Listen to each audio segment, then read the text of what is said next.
Today, I am going to speak about Tawheed. Tawheed means believing that Allah is one.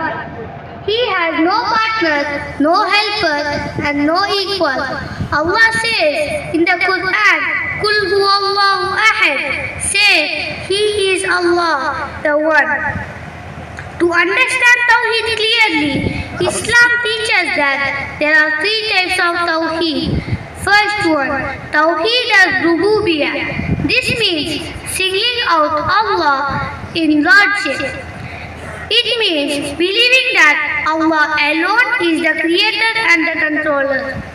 He created the sky without pillars, the earth for us to live on, and everything we can see and we cannot see. Allah says, Allahu khaliqu kulli shay. Allah is the creator of everything.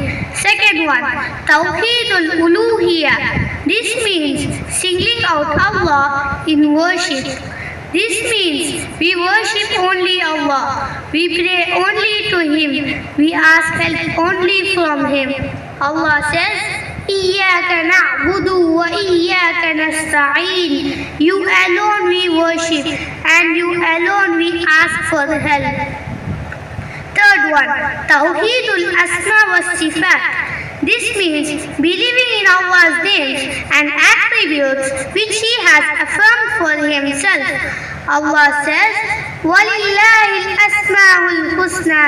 And to Allah belongs the best names. Our beloved Prophet Muhammad sallallahu alaihi wasallam spent his life calling people to Tawheed. His message was clear and simple. La ilaha illallah. When we believe in Tawheed, our hearts become strong and peaceful, our action becomes sincere, and our lives gain purpose.